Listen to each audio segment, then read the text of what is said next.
Hello everyone, welcome back to Arrive Online Classes. This is Praveen here and we are doing very important questions last time revision series. Student, I have some queries और कुछ मेरे doubts हैं जो कि मुझे collect हुए हैं different students से और आपके कुछ कमेंट्स से जो मैं क्लियर करने वाली हूँ इस वीडियो में। तो ये वीडियो बहुत ज़्यादा इम्पॉर्टेंट आपके लिए होने वाली है। आज की जो वीडियो है वो पार्ट 51 है। 50 वीडियोस ऑलरेडी इस सीरीज़ में हम लोग कंप्लीट कर चुके हैं। टारगेट एचपीटेट 2021। अब इसको ध्यान से सुनेंगे। क्वेश्चन था दैट इज़ मैक्यूला, यहाँ वर्ड लिख रखा है दैट इज़ मैक्यूला। ठीक है, मैं मैक्यूला के बारे में आपको बता रही थी। क्वेश्चन इस तरीके से आता है, मैक्यूला हेल्प्स इन, तो ऑप्शन में स्टैटिक इक्विलिब्रियम को वो मेंटेन करता है। ठीक है, जब हम उसको पढ़ते हैं। ओके, तो वो उसका करेक्ट आंसर होगा। बट स्टूडेंट्स, ये जो मैकुला वर्ड है that is related with I also and year also, दोनों से रिलेटेड होता है, जो कि इस वीडियो में मैं आपको प्रूव करने वाली हूँ। लेकिन अगर आपको मैकुला से रिलेटेड क्वेश्चन आता है तो आपको क्या करेक्ट करना है वो भी मैं आपको बताने वाली हूँ। ठीक है, पहली बात, यहाँ पे जब मैंने आपको बताया था उस वीडियो में मैंने आपको बताया था कि मैक्यूला हेल्प करता है स्टैटिक इक्विलिब्रियम को मेंटेन करने पे, और वहाँ पे मैंने ये भी साथ में बोला था कि मैक्यूला इज़ पार्ट ऑफ आई। तो ये आई का पार्ट भी होता है मैक्यूला, और ईयर में भी जो है हम उसके स्टैटिक इक्विलिब्रियम का जब पोर्शन पढ़ते हैं तो वहाँ पे भी वो चीज़ आती है। आप यहाँ पे देख सकते हैं मैक्यूला, आप डिफरेंट साइट्स पे देखोगे आपको मैक्यूला मिलेगा, आई का भी पार्ट मिलेगा, ईयर का भी। तो मैं दोनों का फंक्शन क्लियर कर देती हूँ। होता क्या है, मैक्यूला जो आई में होता है वो उसकी लोकेशन आप देख सकते हैं, यहाँ पे वो प्रेजेंट होता है। ठीक है, और यहाँ पे क्योंकि जो आपका ब्लाइंड स्पॉट के ऊपर रीजन होता है, यहाँ पे एक्चुअली क्या होता है, इस रीजन में जो आपकी फोविया ओनली कोन सेल, यहाँ पे सिर्फ जो है कोन सेल्स प्रेजेंट होती हैं। ठीक है, और यहाँ पे इस रीजन को जो है वो फोविया भी बोलते हैं। ठीक है, और फोविया एक पॉइंटेड स्ट्रक्चर होगा, लेकिन इसके आसपास वाला पूरा जो एरिया है इसको कंसीडर कर लिया जाता है मैक्यूला। और स्टूडेंट्स, एक चीज़ का आप यहाँ पे और ध्यान रखेंगे, एक्चुअली ये जो हम आई के लिए वर्ड यूज़ करते हैं तो फुल टर्म इसके लिए मैक्यूला लूटिया है। ठीक है, ये आपको वर्ड याद रखना है, ये आई के लिए यूज़ होती है। मैंने आगे एक एमसीक्यू भी डाल रखा है इससे रिलेटेड, वहाँ से आपको और ज़्यादा क्लियर हो जाएगा, तो इसको आपने ध्यान में रखना है।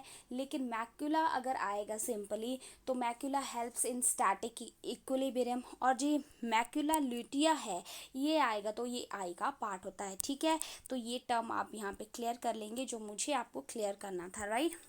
नेक्स्ट आप यहाँ पे देख सकते हो, ये यहाँ पे ईयर का डायग्राम लगा रखा है मैंने, जिसमें आप यहाँ पे देख सकते हो, यहाँ पे भी स्टूडेंट्स जो है वो मैक्यूला लिखा हुआ, जो कि स्टैटिक इक्विलिब्रियम का आपका मेंटेन करता है, उसको मेंटेन करता है। Okay, let me show you this MCQ. ये देखो, macula लूटिया is a part of, तो ये आई में, क्योंकि मैंने आपको बताया यहाँ पे आई के, तो ये रेटिना है, रेटिना के ऊपर ये होता है, इसलिए इसका ऑप्शन रेटिना करेक्ट हो जाएगा। इस तरीके से अगर आपको एमसीक्यू मिलता है तो वहाँ पे आपका रेटिना आंसर हो जाएगा जब मैक्यूला लूटिया आएगा, सिंपल मैक्यूला आएगा।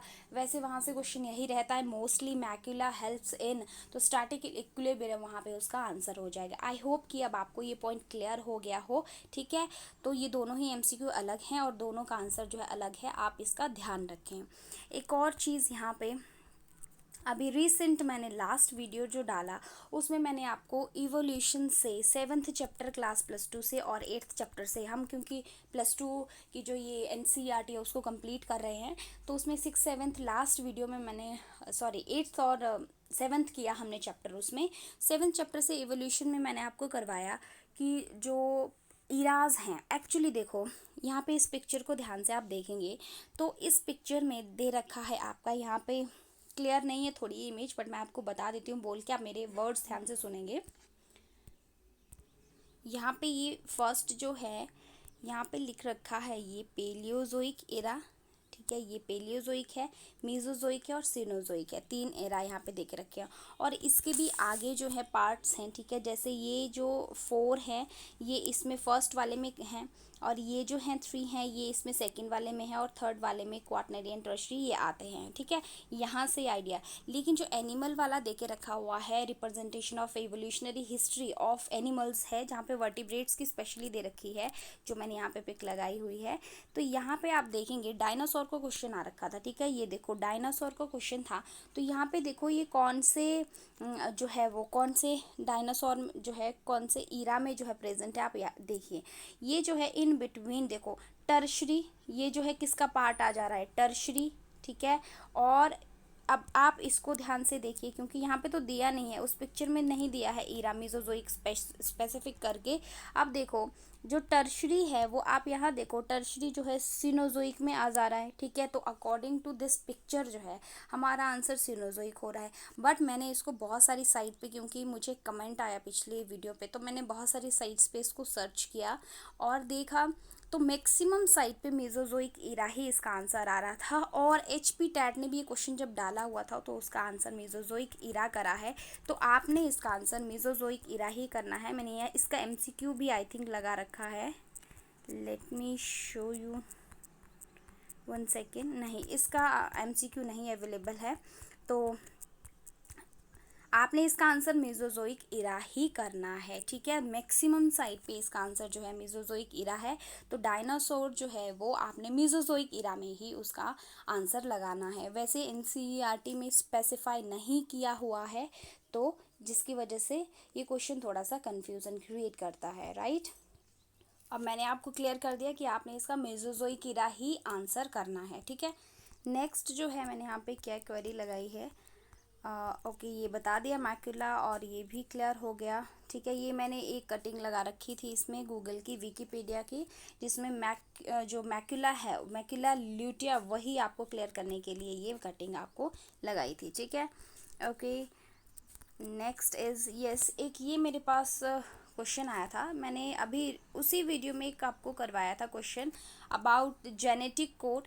तो जेनेटिक कोड के क्वेश्चंस भी बहुत रहते हैं, क्योंकि तो जेनेटिक कोड मैंने आपको बताया था कि 64 टोटल होते हैं, आउट ऑफ विच 61 जो हैं वो कोड करते हैं पॉलीपेप्टाइड चेन को बनाने के लिए, और जो 3 है वो स्टॉप कोडोन होते हैं जो कि कोड नहीं करते हैं।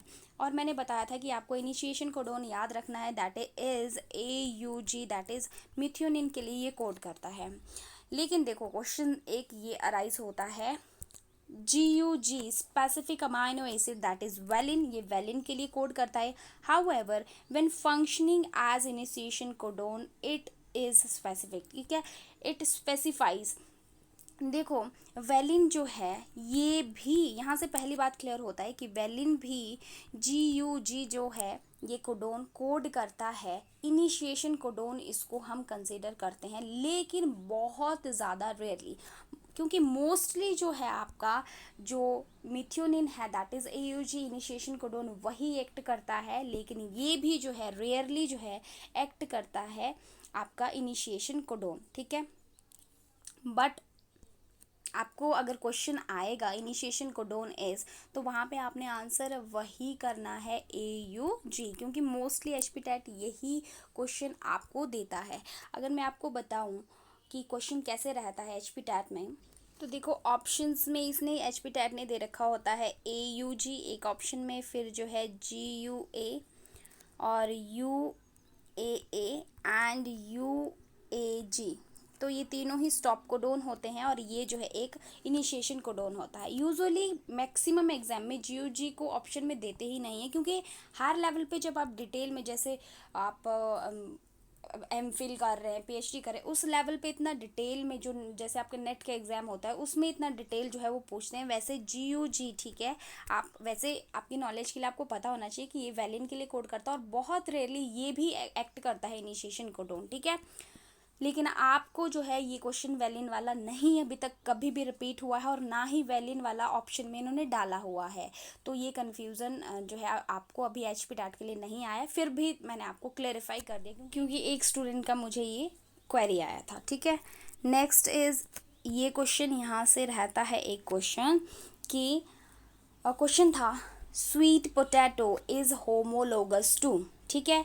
तो इस तरीके से क्वेश्चन था, और ऑप्शन में जो है वो टर्निप उसका करेक्ट आंसर हो जाना था, क्योंकि देखो ऑप्शन में टर्निप होता या कैरेट होता, एस्पैरेगस होता, उसमें से सारे ये सभी जो है करेक्ट आंसर होने थे।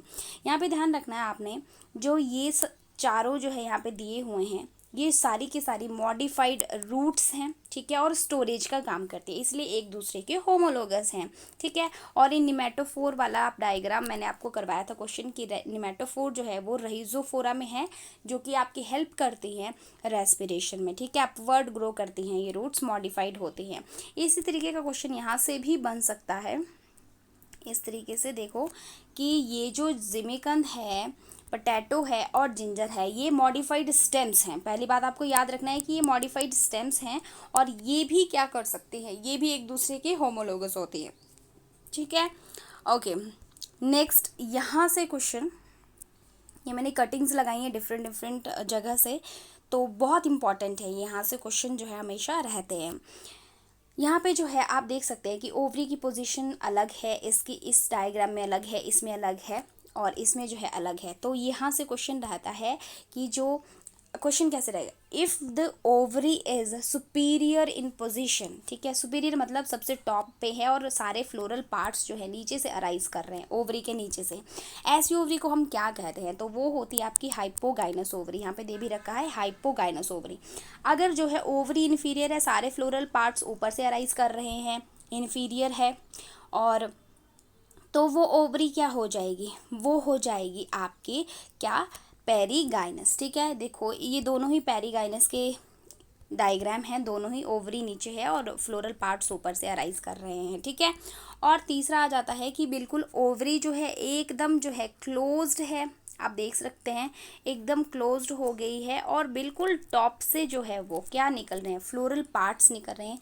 ऐसी कंडीशन को हम जो है एपिगाइनस ओवरी बोलते हैं, ठीक है। ओके, ये भी आपको ध्यान रखनी है डायग्राम, क्योंकि यहाँ से क्वेश्चन जो है रहता है। मैं आपको इसके एग्जाम्पल भी बता देती हूँ, क्योंकि एग्जाम्पल से भी लास्ट टाइम जो है क्वेश्चन पूछा गया था। तो आप हाइपोगाइनस में, ठीक है, जो हाइपोगाइनस फर्स्ट इसका पार्ट है उसके एग्जाम्पल लिख लीजिए, that is mustard, China rose, ठीक है, ब्रिंजल, एट्सेट्रा, ठीक है। और नेक्स्ट आप इसका जो, इसको जो है हाफ इन्फीरियर ओवरी करके भी बोलते हैं, ठीक है, हाफ इन्फीरियर ओवरी। ये सुपीरियर ओवरी होती है, ये हाफ इन्फीरियर, और ये बिल्कुल ही क्या, इन्फीरियर होती है। सेकंड के लिखेंगे आप, पेरीगाइनस कंडीशन आती है जब फ्लावर में, तो उसके आप एग्जांपल्स लिखेंगे, that is plum, rose, peach, second वाले के हैं ये पीच, ठीक है। और नेक्स्ट आप लिखेंगे लास्ट के एग्जाम्पल, लास्ट के लिखेंगे आप, that is your epigynous ovary, that is guava, cucumber, guava and cucumber, ठीक है। सनफ्लावर भी इसमें आता है, सनफ्लावर भी। ये सारे एनसीईआरटी में गिवन एग्जाम्पल है, तो आपके लिए बहुत ज़्यादा इंपॉर्टेंट है। फिर यहाँ से क्वेश्चन ये रहता है, दैट इज़ अ फाइलोटेक्सी क्या है, फाइलोटेक्सी अरेंजमेंट है जो लीफ की ऑन द स्टेम और branches, that is known as phyllotaxy, आप देख सकते हो, ठीक है। यहाँ पे ये अल्टरनेट होते हैं, जैसे अगर एक लीफ यहाँ है स्टेम पे, दूसरी यहाँ, तीसरी यहाँ, ऐसे अल्टरनेट पोजीशन पे, तो अल्टरनेट टाइप ऑफ अरेंजमेंट बोलते हैं उसको हम, ठीक है। अपोजिट में होती है, अपोजिट आप जैसे मतलब यहाँ पे आप देख पा रहे हैं, थोड़ा सा यहाँ पे छोटा सा डायग्राम है, जैसे मतलब एक यहाँ है, दूसरी यहाँ, एक लीफ यहाँ, एक लीफ यहाँ, तो ये होती है अपोजिट टाइप वर्ल्ड होती है, ऐसे इस तरीके की अरेंजमेंट, ठीक है। पूरे जो है एक ही वर्ल्ड में बहुत सारी जो है आसपास जो है लीव्स लगी हुई हैं, राइट। इसका वेनेशन से यहाँ से क्वेश्चन रहता है। वेनेशन होता है क्या है, अरेंजमेंट ऑफ वेन्स, जो ये इस लीफ के ऊपर आप देख पा रहे हैं दोनों स्ट्रक्चर में, जैसे ये लीफ है तो ये जो इसके अंदर ये जो होती हैं लाइंस, इनको वेन्स बोलते हैं, इनकी अरेंजमेंट को जो है हम वेनेशन कहते हैं। और मेन यहाँ पे रेटिकुलेट और पैरेलल वेनेशन होती है। यहाँ पे मैंने आपको एक ट्रिक भी करवाया था इसके लिए, दैट इज PM की RD कर दो, ठीक है, इस तरीके से मैंने आपको ट्रिक करवाई थी। तो मैंने आपको कहा था कि आपको याद रखना है पीएम वर्ड और यहाँ पे आरडी वर्ड, ठीक है, दोनों एक दूसरे। पीएम मतलब पैरेलल वनेशन होती है मोनोकॉट्स में, और रेटिकुलेट वनेशन होती है डाइकॉट्स में। यहाँ से ये क्वेश्चन रहता है, विच इज़ इम्पॉर्टेंट, ठीक है। तो ये थी कुछ इंपॉर्टेंट क्वेश्चंस जो मुझे डाउट्स थे, जो आपके क्लियर करने थे मुझे, वो मैंने यहाँ पे क्लियर कर दिए। तो आई होप कि अब मैं आपके डाउट्स क्लियर कर पाई हूँ। मेरी पूरी कोशिश रहती है कि मैं आपको ऐसा मटेरियल प्रोवाइड करूँ जो डेफिनेटली आपको हेल्प करे, ठीक है। मेरा कोई ऐसा इंटेंशन नहीं होता कि मैं आपको गलत कोई इन्फॉर्मेशन दूँ। मैं पूरी कोशिश करती हूँ, अपने पूरे एफर्ट्स लगाती हूँ कि मैं आपको जो है एचपी टारगेट टेट को देखते हुए सारी चीज़ें इधर उधर से ढूंढ के आपको प्रोवाइड करूं। क्योंकि कई बार क्या होता है, बुक्स कुछ और कहती हैं और गूगल की साइट्स कुछ और कहती है, वहाँ पे कन्फ्यूज़न क्रिएट होता है, लेकिन आंसर की में उसका कुछ और ही आंसर निकल के आता है। ऐसे क्वेश्चन हमेशा बहुत कन्फ्यूज़ करते हैं, तो उसके लिए तो फिर मैं भी कुछ नहीं कर सकती और आप भी कुछ नहीं कर सकते। Okay, good luck for TET. Yes, मेरे पास और भी कुछ क्वेश्चंस हैं, और भी कुछ क्वेश्चंस हैं जो मुझे क्वेरीज आई हुई हैं, वो मैं अभी इसके बाद जो है, इसके बाद पहले मैं आपको एनसीईआरटी क्लास +2 का 9th चैप्टर करवाऊंगी। उस चैप्टर में बहुत ज़्यादा प्रीवियस ईयर क्वेश्चन आ रखे हैं और बहुत ज़्यादा इंपॉर्टेंट चैप्टर है, बहुत ज़्यादा क्वेश्चन बैंक वहाँ पे, सिंगल एक ही चैप्टर की वीडियो बन जाएगी वो। और उसके बाद जो है मैं डाउट वाली वीडियो बनाऊँगी, फिर कंटिन्यू वैसे ही सीरीज़ रहेगी। Okay, thank you so much for watching, bye bye, have a nice time. आप हमारे चैनल को सब्सक्राइब कर सकते हैं और देख सकते हैं बहुत सारी डिफरेंट प्लेलिस्ट में डिफरेंट वीडियोस। जैसे कि मैं आपको यहाँ बता दूं कि हमने टॉप 100 एनसीईआरटी क्वेश्चन की सीरीज़ जो है, जिसमें क्लास वाइज, ये क्लास +2 के लिए सीरीज़ सेपरेट है, जिसमें हम बहुत सारे चैप्टर्स कर चुके हैं और अपकमिंग डेज में नेक्स्ट चैप्टर भी कंप्लीट कर लेंगे। इसके बाद एक सीरीज़ यहाँ पे इंपॉर्टेंट आपको मिलती है जो है target HP TET biology section के लिए। इसमें जो है बायोलॉजी रिलेटेड जितने भी according to HP TET question जो है वो डाले गए हैं, वो क्लास +1 क्लास +2 के अकॉर्डिंग और प्रीवियस ईयर क्वेश्चन के अकॉर्डिंग है। एक रीसेंट हमने सीरीज शुरू की है, that is target HP TET chemistry section, और इसमें भी इंपॉर्टेंट केमिस्ट्री के बेसिक्स जो है वो रहते हैं। एक प्लेलिस्ट आपको मिल जाएगी जिसमें बायोमॉलिक्यूल हमने जो है वो कंप्लीट किया है, बायोमॉलिक्यूल के बेसिक प्लस इसमें सारे नोट्स भी आपको मिल जाएंगे। ये जो प्लेलिस्ट है इसमें एचपी टेट से रिलेटेड जो नोटिफिकेशन वगैरह होता है उसको हम जो है अपलोड करते हैं। इसके बाद जो है बायो बूस्टर सीरीज आपको मिल जाएगी वेरी इंपॉर्टेंट टॉपिक्स के लिए, जिसमें आपको कुछ टॉपिक्स की ट्रिक्स और हैक्स में मिलेंगे। इसके बाद बायोलॉजिकल क्लासिफिकेशन को हम कंप्लीट कर चुके हैं, सारे इंपॉर्टेंट क्वेश्चन विद नोट्स आपको इसमें मिल जाएंगे। क्लास +1 की टॉप 100 एनसीईआरटी की सीरीज आपको मिल जाएगी, जिसमें जो है हम काफ़ी ज़्यादा चैप्टर कंप्लीट कर चुके हैं क्लास +1 से भी। किंगडम एनिमेलिया के लिए सेपरेट एक वीडियो जो है वो प्लेलिस्ट आपको मिल जाएगा, जिसमें हमने कोर डेटा की क्लासेस को अभी डिस्कस नहीं किया है, रेस्ट हमने सारे के सारे फाइलम्स उनसे रिलेटेड क्वेश्चन जो है डिस्कस कर लिए हैं। इसके बाद एचपी टेट की प्रीवियस ईयर क्वेश्चन की सीरीज है, क्लास 9 की बायोलॉजी है, ठीक है। और इसके बाद आप देख सकते हैं कि इसमें आपको जो है, इसके बाद आप देख सकते हैं क्लास +2 की रिप्रोडक्शन इन ऑर्गेनिज्म की जो है वीडियोस आपको मिल जाएंगी, 10th क्लास के सीबीएसई एनसीईआरटी की जो है वीडियोस आपको मिल जाएंगी, और ह्यूमन फिजियोलॉजी सेक्शन जो है वो क्लास +1 का डिटेल्स इसमें आपको मिल जाएंगी, जो कि बहुत इंपॉर्टेंट रहता है। So these are very very important playlist for you. You can go through the channel and watch the different videos, they may be helpful for your examination. Thank you so much for watching. Bye. Thank you.